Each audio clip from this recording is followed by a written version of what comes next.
안규백 국방부 장관이 미래 첨단 과학기술 강군의 국방 리더를 양성하기 위한 국군사관학교 창설 기본 계획을 발표했습니다. 육해공군 사관학교를 통합한 국군사관학교를 대전 자운대에 설립한다는 계획입니다. 제78주년 제원절을 맞아 육군이 정신전력 솔버톤 경연대회를 개최했습니다. 장병들이 직접 민주주의와 헌법 가치에 대한 교육 방법을 제시하며 제원절의 의미를 되새겼습니다. 경북 포항에서 역대 최대 규모의 연합합동 지속지원 훈련이 실시됐습니다. 한미 장병 4,400여 명이 참가한 가운데 연합 군수 지원 절차를 검증하는 실전 같은 훈련이 펼쳐졌습니다. 시청자 여러분 그리고 국군 장병 여러분 안녕하십니까? KFN 국방뉴스 시작합니다. 안규백 국방부 장관이 당정 협의를 거쳐 장교 양성체계 혁신을 위한 국군사관학교 창설 기본 계획을 발표했습니다. 육해공군 사관학교를 통합한 국군사관학교를 대전 자운대에 설립하는 것이 골자입니다. 김효진 기자의 보도입니다. 옛것을 본보다 새로운 것을 창조하는 복고 창신의 자세로 미래 세대 인재들을 원하고 부모들이 믿고 응원할 수 있는 최고의 교육기관을 설립하겠습니다. 국군사관학교 창설은 국방교육 대계획을 위한 첫걸음입니다.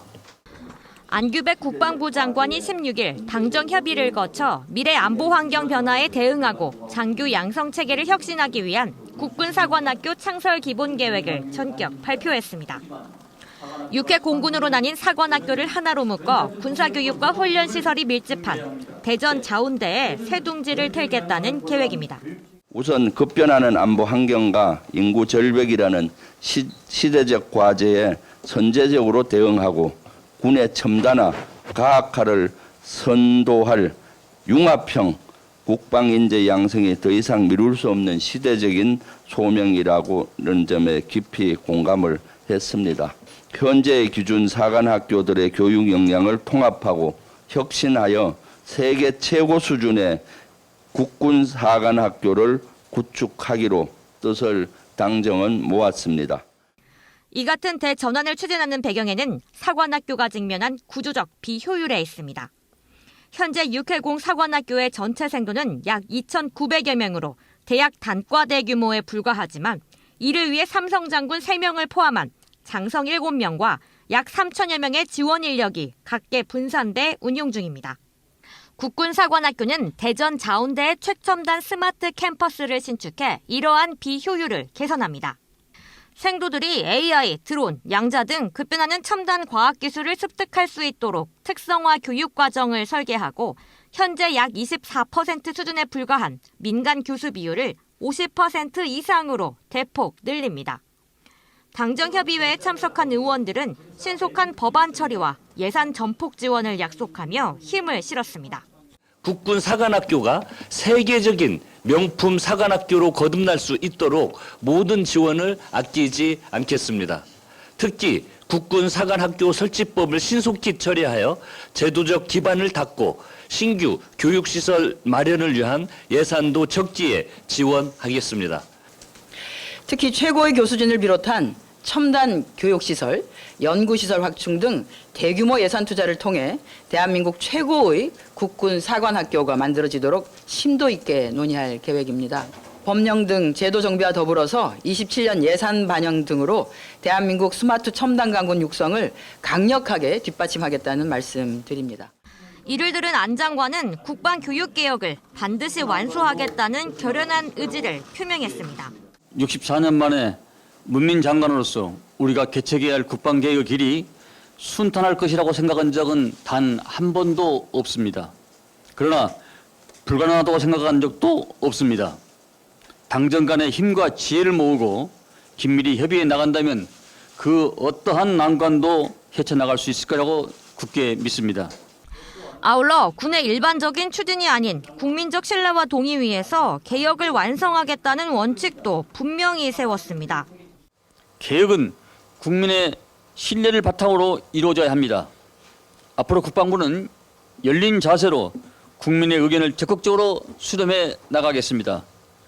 우리 국방의 다음 세대를 준비하는 대전환의 길에 국민 여러분의 지혜와 힘을 모아줄 것을 당부드립니다. 국방부의 이러한 구상은 이제 군 안팎의 여론을 하나로 모으는 단계로 연결됩니다. 오늘 협의회는 국군사관학교 창설에 첫 삽을 뜬 단계입니다. 앞으로 공청회, 설명회 등을 통해 정예장교 양성의 새로운 기틀과 기준을 마련해 나갈 예정입니다. 국방뉴스 김효진입니다. 미국과 이란의 무력 충돌 등 불안한 중동 정세 속에서도 우리 선박의 안전한 항해를 지원하며 임무를 완수한 청해부대 47진 장병들이 격려의 자리에 함께했습니다.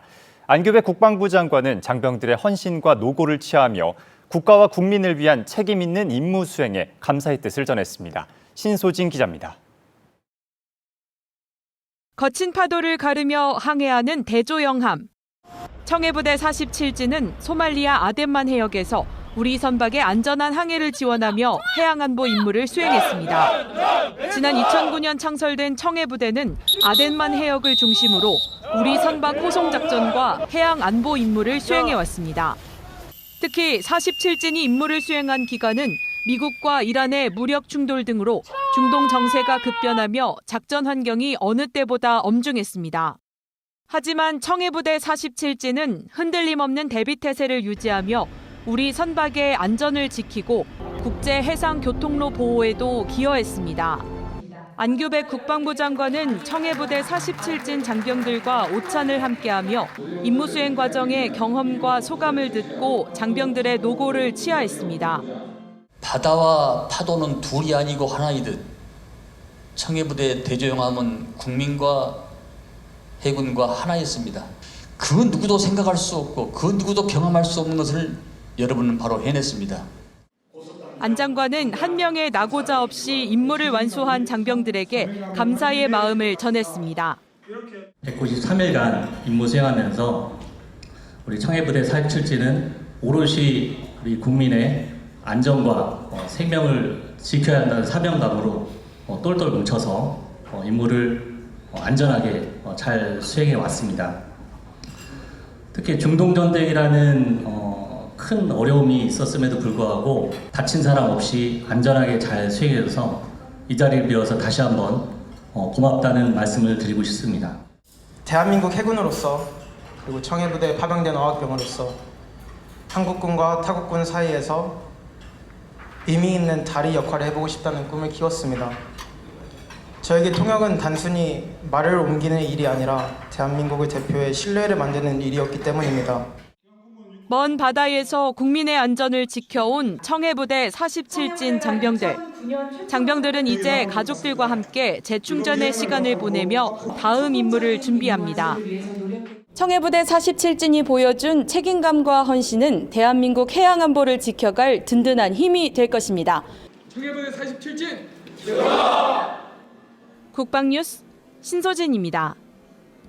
국방부가 처음으로 특별 성과 포상금 시상식을 개최하고 3건의 성과 21명의 대상자에게 포상금 총 6,500만 원을 수여했습니다.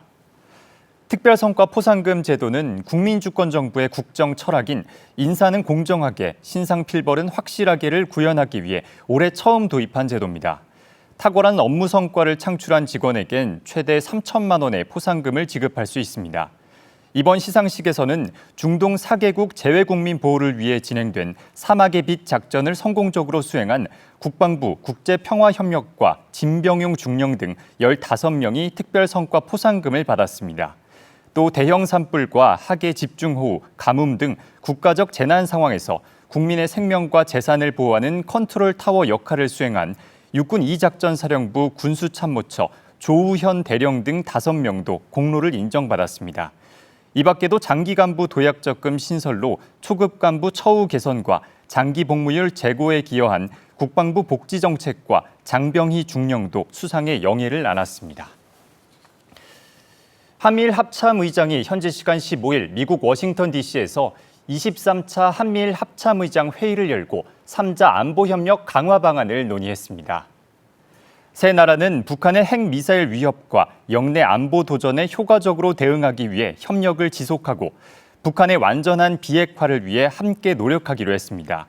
또 한미일 다영역 연합훈련인 프리덤 엣지를 지속 실시하는 등 3자 안보 협력의 흐름을 이어가기로 했습니다. 이번 회의를 계기로 열린 한미, 한일 양자회담에선 연합훈련과 고위급 군사교류, 정보공유 강화 방안도 함께 논의됐습니다. 제78주년 제헌절을 맞아 육군 장병들이 민주주의와 헌법의 가치를 효과적으로 교육할 방법을 직접 제시했습니다. 육군이 현장의 교육 경험과 고민을 해결책으로 발전시키는 제2회 정신전력 솔버톤 경연대회를 개최했습니다. 박준혁 기자가 보도합니다. 정훈 장교가 장병 스스로 자신의 복무와 헌법의 관계를 생각하도록 하는 교육안을 발표합니다. 이러한 질문형 게시판의 장점은 명확합니다. 장병들이 스스로 생각할 수 있었다는 것입니다. 장병들은 이러한 질문에 대답을 하는 과정 속에서 헌법적 가치가 단순히 외워야 하는 것이 아닌 자기의 복무 속에서 실천할 수 있는 진정한 가치로서 받아들일 수 있었습니다. 장병의 참여와 판단을 이끌 다양한 헌법 교육 방안이 경연 무대에 올랐습니다. 솔버톤이란 문제 해결을 뜻하는 솔브와 마라톤의 합성어로 현장에서 겪은 교육의 고민을 참가자들이 직접 분석하고 해결책으로 발전시키는 참여형 경연입니다. 각급 부대 예선을 거쳐 추천된 30개 팀 가운데 10개 팀이 본선에 올랐습니다. 본선 발표를 통과한 상위 5개 팀은 최종 결선에서 토론과 전문가 질의응답을 통해 제안의 완성도와 발전 가능성을 검증받았습니다. 심사 결과 실제 임무 상황에서 헌법적 판단을 반복 훈련하는 방안을 발표한 7공수 특전여단이 대상을, 병영 공간을 활용한 헌법 교육을 제안한 5기갑 여단 청포대대가 최우수상을 수상했습니다. 우리 육군과 특전사는 국민과 가까운 곳에서 희생하고 헌신하는 정신을 견지하겠습니다. 모든 장병들이 참여할 수 있는 정신전력 교육센터를 만들어서 100번의 강의보다 100번의 실전적인 훈련을 할 수 있도록 만드는 데 기여하겠습니다. 한편 장병 눈높이에 맞는 교육 콘텐츠를 발굴하기 위한 정신전력 쇼폼 경연도 함께 진행됐습니다. 예선을 거친 출품작 49편 가운데 우수작 7편을 시상했습니다. 육군은 우수 아이디어를 실제 교육에 적용해 헌법이 장병들의 임무 수행과 명령 체계의 기준이 되도록 만들어 나갈 계획입니다. 국방뉴스 박준혁입니다. 앞서 보신 것처럼 이번 대회에선 헌법을 일상으로 가져오기 위한 장병들의 치열한 고민이 돋보였습니다. 대한민국의 뿌리인 민주주의와 헌법 가치를 장병 스스로 어떻게 고민하고 발표했는지 안지연 기자가 취재했습니다. 정훈 장교뿐만 아니라 전투병과 장교까지 결선 무대에 오른 10개 팀. 참가 장병들은 5분 동안 자신들이 직접 설계한 민주주의와 헌법 수호 교육 프로그램을 발표했습니다. 민주주의, 헌법 수호, 제복 입은 민주시민이라는 단어와 개념을 중심으로 다양한 교육 방식이 제시됐습니다. 병영 곳곳에 질문을 던져 스스로 답을 찾도록 하는 교육, 타운홀 미팅을 통해 자유롭게 토론하는 방식, 임무 상황을 제시하고 헌법적 가치를 판단하는 실전형 교육까지 장병 참여를 이끌기 위한 다양한 아이디어가 제시됐습니다. 평소에 일반적인 정신전력 교육을 했을 때 인원들이 받아들이는 바가 50이라고 한다면 이런 다양한 아이디어를 접목했을 때에는 2배, 3배 이상의 시너지를 낼 수 있을 거라고 확신했습니다. 헌법적 가치가 어떻게 하면 좀 더 내재화될 수 있을지 많은 질문을 통해서 솔루션을 좀 생각해 보았고 민주주의 헌법 수호 교육이 지닌 가치의 불씨가 장병들이 생활하고 훈련받는 이 공간에서부터 내재화될 수 있는 방법을 생각해내는 데 중점을 두었습니다. 1차 발표를 통과한 상위 5개 팀은 다시 결선 무대에 올랐습니다. 2분이라는 제한 시간 안에 핵심을 설명하면 심사위원과 다른 참가팀이 질문하며 교육안의 완성도와 현장 적용 가능성을 검증했습니다. 심사위원들은 발표 내용뿐만 아니라 야전에서 나온 다양한 의견과 아이디어에도 주목했습니다. 심사를 하면서 정말 야전 부대에서 다양한 의견들을 가지고 있구나라는 것을 느꼈습니다. 앞으로도 야전 부대와 소통 공감하면서 다양한 아이디어를 종합하여 정신전력 교육에 적용해서 발전하는 데 지속적으로 노력을 다하겠습니다. 발표된 자료들은 육군 전부대에 공유될 예정이며 후반기 집중정신전력 교육 방식에도 활용될 것으로 기대됩니다. 이용천 육군정훈실장은 장병들의 발표에 정책 가능성과 생활화 가능성을 확인할 수 있었다며 대회 이후에도 교육 발전에 계속 노력할 것을 당부했습니다. 이번 대회는 장병들이 헌법을 배우는 대상을 넘어 직접 교육을 설계할 수 있는 주체가 될 수 있다는 가능성도 보여줬습니다. 국방뉴스 안전입니다. 국방부가 지난해부터 심혈을 기울여 추진해온 민주주의와 헌법수호 교육이 군에 자리 잡아가고 있습니다. 표준 교환 마련부터 학교와 부대 교육, 온라인 교육까지 교육 체계를 단계적으로 구축해 왔는데요. 올해 상반기 주요 성과인 박인배 기자가 전해드립니다. 장병들이 대한민국 민주주의의 가치를 이해하고 이를 수호하는 임무에 자긍심을 갖도록 하는 민주주의와 헌법 수호 교육. 정부 국정 과제로도 채택돼 제도적 뒷받침 속에 추진되고 있습니다. 법적으로는 헌법과 군인복무기본법 등의 기반을 두고 군복 입은 민주시민의 정체성을 확립합니다. 국방부는 지난해 8월 표준 교환을 제작한 뒤 연말까지 대대급 이상 부대에서 2,000여 회, 학교 기관에서 300여 회 집중 교육을 진행했습니다. 올해 상반기에는 교육을 더욱 체계화했습니다. 학교 교육 전 과정에 필수 과목으로 반영해 모두 1,338회 교육을 진행했습니다. 각 군 사관학교는 헌법과 민주시민을 필수 과목으로 정해 1학기 교육을 마무리했습니다. 신병과 간부 교육에서는 민주주의와 헌법 수호, 헌법과 국방 관계 법령 과목을 각각 2시간씩 반영해 신병 교육은 456회, 간부 교육은 754회 실시했습니다. 부대 교육을 특화하고 전문성도 강화했습니다. 모든 부대는 주간 정신전력 교육 과정에서 분기 1회로 해당 교육을 정례화했습니다. 또 집중 정신전력 교육을 활용해 격오지 순회 교육과 현장 견학, 토론회, 쇼폼 제작 등 특화 프로그램을 마련했습니다. 이와 함께 대대급 이상 부대를 비롯한 장성급 부대에서는 외부 전문가 초빙 교육을 통해 군 리더들의 전문성을 높여 나가고 있습니다. 간부들이 온라인 교육을 필수적으로 이수하도록 제도적 기반도 구축했습니다. 1월에 인트라넷, 4월엔 인터넷에 교육과정을 개설했고 상반기까지 간부 6만 5천여 명이 교육을 이수했습니다. 지난달엔 민주주의와 헌법 수호 교육 이수 결과 인사 반영 지시를 발령해 해당 교육이 군의 핵심 가치로 자리 잡도록 했습니다. 국방부는 하반기에도 교육을 내재화하는 데 속도를 더할 방침입니다. 내년도 간부 온라인 교육 자료 제작, 한독 국방 교류 협력, 전문과정 시범 운영 등을 계획하고 있습니다. 민주주의와 헌법의 가치를 이해하고 이를 지키겠다는 사명감, 대한민국을 수호하는 또 다른 힘이 되고 있습니다. 국방뉴스 박인배입니다.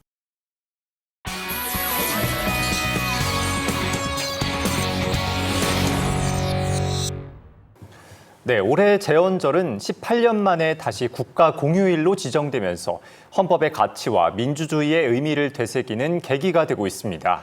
최근 공군 검찰단도 78주년 제헌절을 맞아 헌법 가치 존중과 입법 과정의 이해를 주제로 특별 강연을 개최했는데요.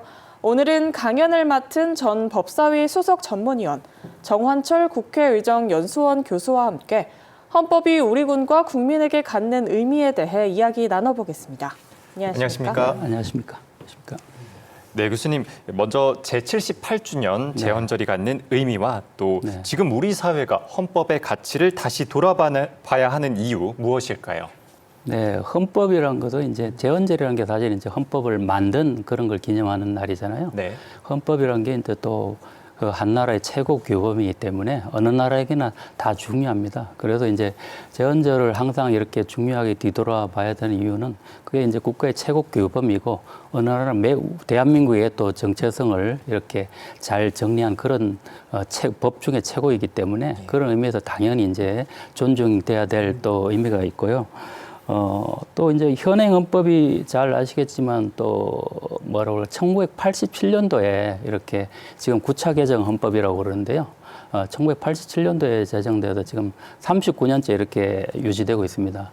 그렇게 이렇게 오래된 헌법이 또 그 여러 가지 이제 지금 뭐 AI다 이런 여러 가지 변화 요인도 있지만은 적어도 39년 동안 이렇게 오랫동안 근무해 왔다는 것은 현행 헌법이 나름대로 중요한 역할을 하고 있다. 그런 의미에서 현행 헌법의 가치를 이렇게 인정해 주는 전제에서 또 새로운 사안에 대해서는 헌법 개정 논의를 해가면서 현행 헌법을 되돌아보는 그런 계기가 되었으면 좋겠다고 봅니다. 네.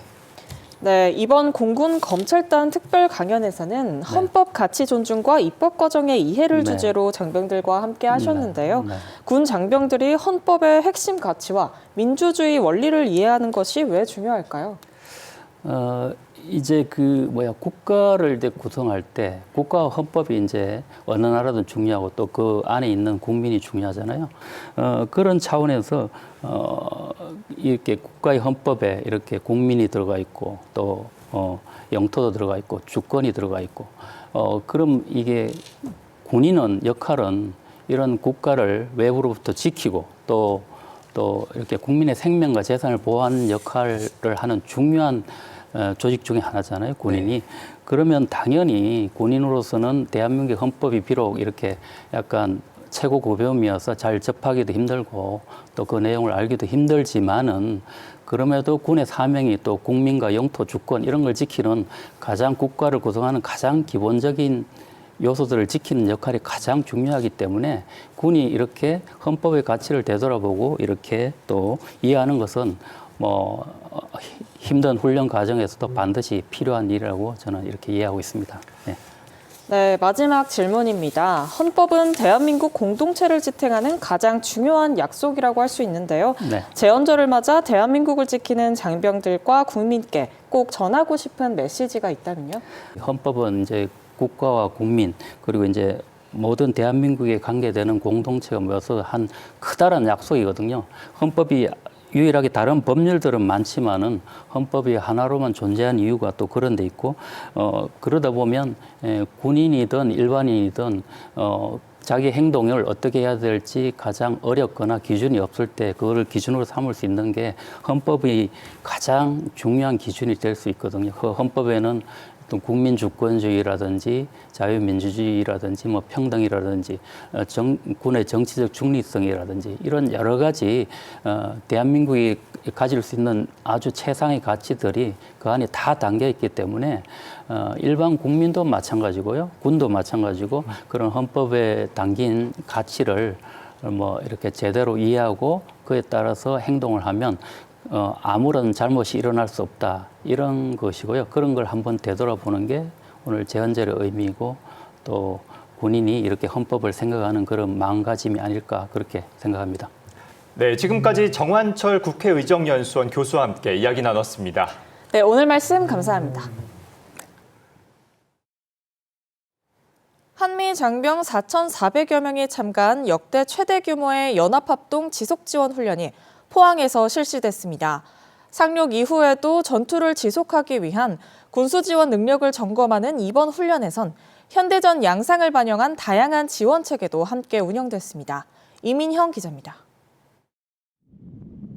포항 도구해안. 상륙함에서 내린 군수물자가 해안으로 쉴 새 없이 옮겨집니다. 한미 장병들은 항만을 사용할 수 없는 상황을 가정해 장비와 탄약, 보급품을 해안으로 직접 양육하는 연합합동 해안 양육 군수지원 훈련을 실시했습니다.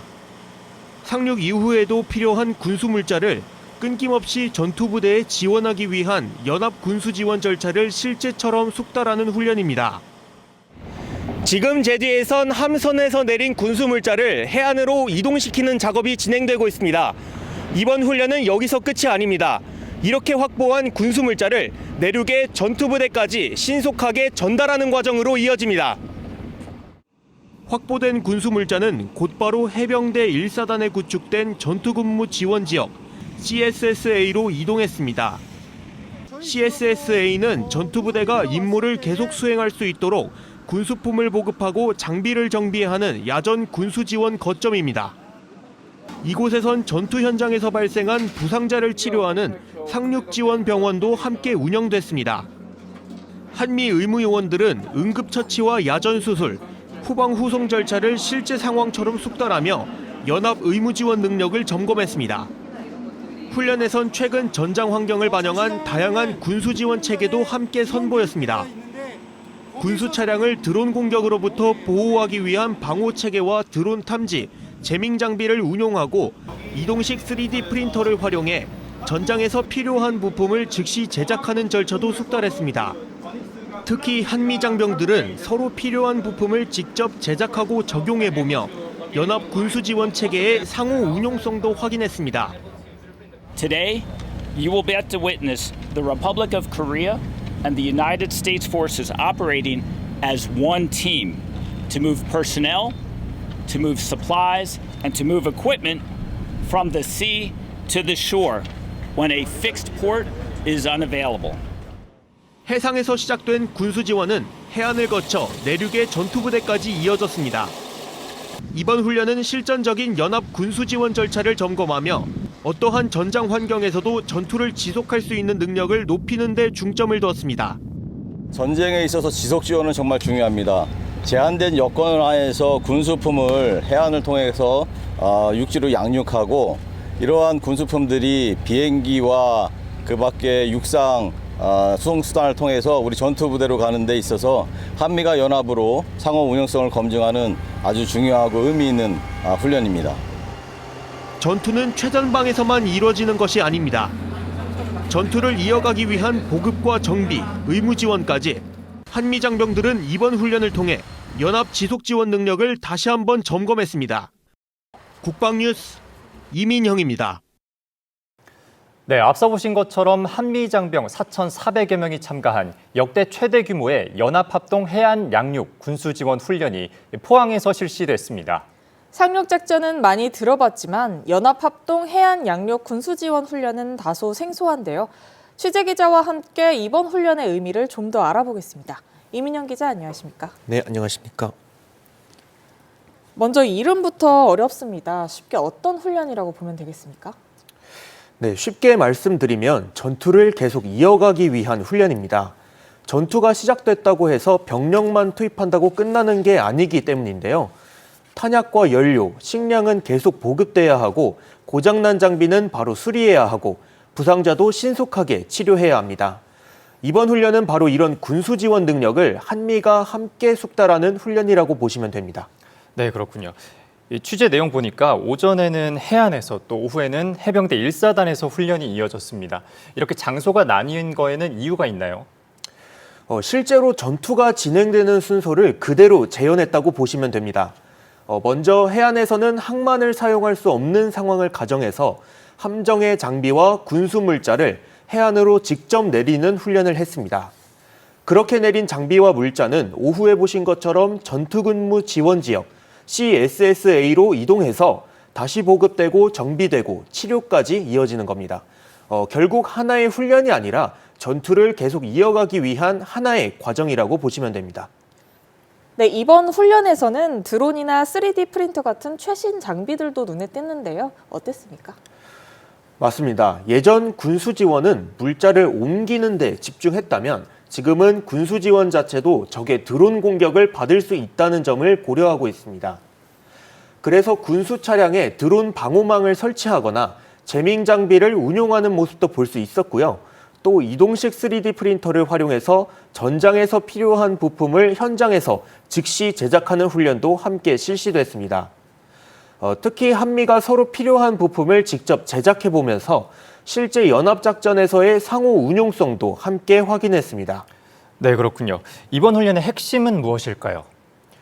전투는 최전방에서만 이루어지는 게 아닙니다.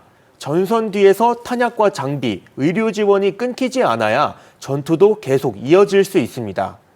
이번 훈련은 해상에서 해안, 그리고 전투부대까지 이어지는 전 과정을 한미가 함께 숙달하면서 연합 지속 지원 능력을 한 단계 높였다는 데 의미가 있습니다. 네, 지금까지 이민영 기자와 함께했습니다. 이민영 기자, 오늘 말씀 감사합니다. 이어서 오늘의 국방단신 전해드립니다. 육군 특수전사령부 황금박쥐부대가 지난 14일부터 오는 20일까지 전북 고창군 해상훈련장에서 해상 전술훈련을 전개하고 있습니다.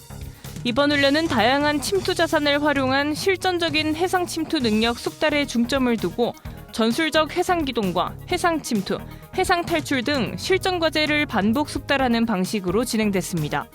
부대는 사전 교육과 단계별 훈련을 통해 작전 수행 능력을 향상했으며 주야간 절차식 훈련으로 임무 완수 능력을 강화했습니다. 부대는 이번 훈련을 통해 전천후 해상작전 수행 능력과 실전 대응 역량을 한층 높였다고 밝혔습니다. 해병대 연평부대가 16일 인천광역시 옹진군 연평면 구리동 해수욕장 일대에서 유실지뢰 탐색 작전을 펼쳤습니다. 부대는 조류와 파도에 밀려 연평도 해안으로 유입될 수 있는 유실지뢰와 폭발물을 사전에 탐색 제거하며 해수욕장의 안전을 확보했습니다. 안전이 확보된 구리동 해수욕장은 오는 19일 개장해 지역 주민과 관광객, 군 장병들이 함께 이용하는 피서지로 활용될 예정입니다. 방위사업청이 무기체계 연구개발 구매사업 제안서 평가의 공정성과 효율성을 높이는 내용의 방위력 개선 사업 편성에 의한 계약 체결 기준을 개정했다고 16일 밝혔습니다. 개정에 따라 연구개발 구매사업의 제안서 평가 결과 공개 시기가 기존 평가 종료 후 3근무일 이내에서 1근무일 이내로 단축됩니다. 또 무기체계 구매 사업에서 기존 모호했던 유효한 경쟁 입찰 성립 시점을 명확히 하는 등 제도 개선도 이뤄질 예정입니다.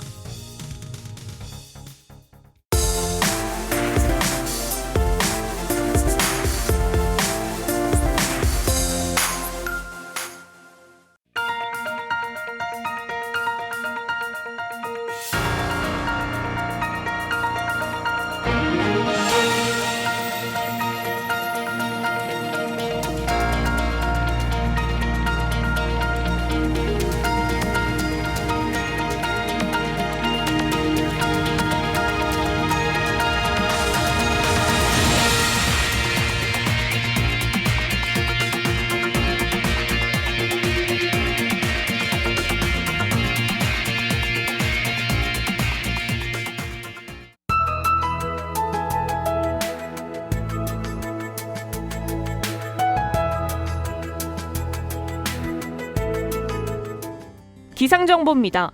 전국적으로 30도 안팎의 무더운 한여름 날씨가 이어지고 있는데요. 온열 질환에 주의하셔야겠습니다. 내일 예보입니다. 내일은 남쪽의 장마전선 영향을 받으면서 충청 이남을 중심으로 강한 강수가 나타날 것으로 예상됩니다. 지역에 따라 최대 80mm 이상의 강한 비와 함께 뇌우까지 동반될 것으로 전망됩니다. 내일 아침 최저기온은 서울이 23도, 강릉 22도가 예상되며 한낮 최고기온은 서울이 32도, 대구는 30도가 예상됩니다. 주간기상 전망입니다. 연휴 기간에도 정체전선 영향을 받으면서 잦은 강수가 예상되는데요. 특히 18일과 19일 기압골이 통과하면서 강한 비와 뇌우가 예상되니 안전사고에 유의하시기 바랍니다. 기상 변동성이 큰 만큼 기상예보 잘 확인하시고 안전하고 행복한 연휴 보내시길 바랍니다. 이상 공군기상단 제공 기상정보였습니다. 네, 이것으로 KFN 국방뉴스를 마칩니다. 시청해주신 여러분 고맙습니다.